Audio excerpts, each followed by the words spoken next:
அஸ்ஸலாமு அலைக்கும் ஃப்ரெண்ட்ஸ், சூப்பரான புரோட்டா எப்படி செய்யலான்னு பார்க்கலாம் வாங்க. மாவு பிசைகிறதுக்கு இப்போ நான் 3/4 கிலோ மைதா மாவு எடுத்திருக்கேன். அதுக்கு தேவையான அளவு உப்பு,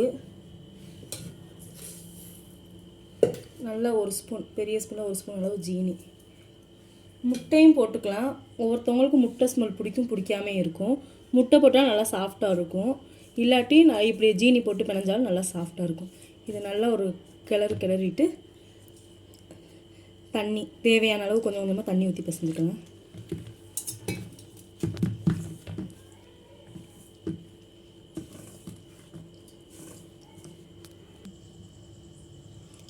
இப்போ மாவை கொஞ்சம் தண்ணி ஊற்றி நல்லா இப்படி பிணைஞ்சிக்கணும்.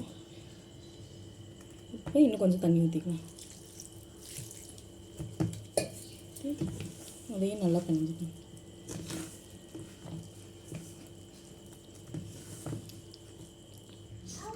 இப்போ மாவு நல்லா பிணைஞ்சாச்சு. இதில் இப்போ கொஞ்சம் கொஞ்சமாக எண்ணெய் ஊற்றி பிணைஞ்சிக்கலாம்.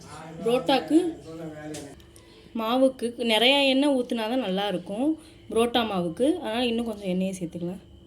சேர்த்து நல்லா இப்படி அமைக்கி நல்லா பிணையணும் கையை வச்சு.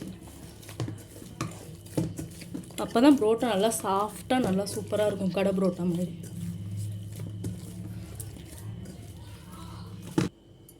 இப்போ மாவு நல்லா பிசைஞ்சாச்சு. இது நல்லா ஒரு 3-4 மணி நேரம் ஊறட்டும். மாவு பாருங்கள், இப்போ நல்லா ஊறிடுச்சு.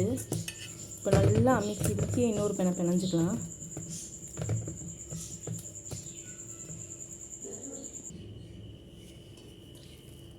புரோட்டா மாவு இப்போ நல்லா இப்படி அமுக்கி ஒரு 5 நிமிஷம் பிணைஞ்சிக்கலாம். இப்போ மாவு நல்லா பிணைஞ்சாச்சு. இப்போ இதை பாதியாக கொஞ்சமாக கட் பண்ணி உருண்டை போட்டுக்கலாம். மாவு பாருங்கள், பார்க்கும் போதே எவ்வளோ சாஃப்டாக இருக்கும்.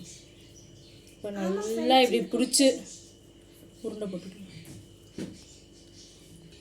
புரோட்டாக்கு உருண்டை போடும் போது இப்படி தான் போடணும். அப்போ தான் புரோட்டா நல்லா வேலிக்கிறதுக்கு நல்லா ஈஸியாக இருக்கும்.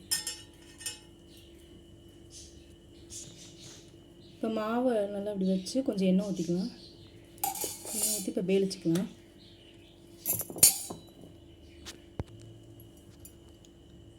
மாவு இப்படி நல்லா கொஞ்சம் வேலிச்சிட்டு இப்படி நல்லா இழுத்து விட்டுக்கலாம்.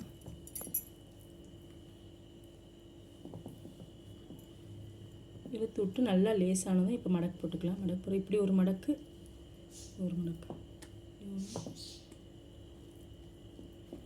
நல்லா இப்படி இழுத்து அடித்து இப்படி ஒரு ரவுண்டு போட்டுக்கலாம். இப்போ இதே மாதிரி எல்லாத்தையும் வேலிச்சிடலாம். இப்போ நல்லா ரோல் பண்ணி வச்சோம்ல, அதை வந்து இப்போ வந்து நல்லா பிரட்டிடலாம். ரொம்ப லேசாக போடக்கூடாது, ஓரளவு இந்த மாதிரி தான் நல்லா புஃப்னு நல்லா சூப்பராக சாஃப்டாக வரும்.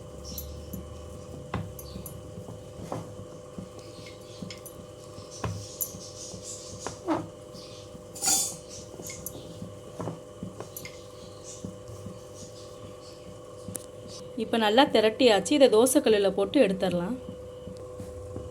இப்போ தோசைக்கல் நல்லா ஹீட் ஆகிடுச்சு, அதில் போட்டுருலாங்க.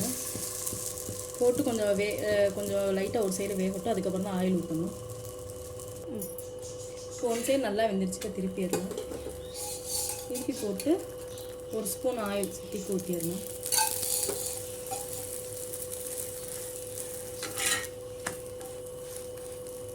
இப்போ நல்லா கொஞ்சம் வேகட்டும். இன்னொரு சைடு கொஞ்சம் ஆயில் ஊற்றிக்கலாம்.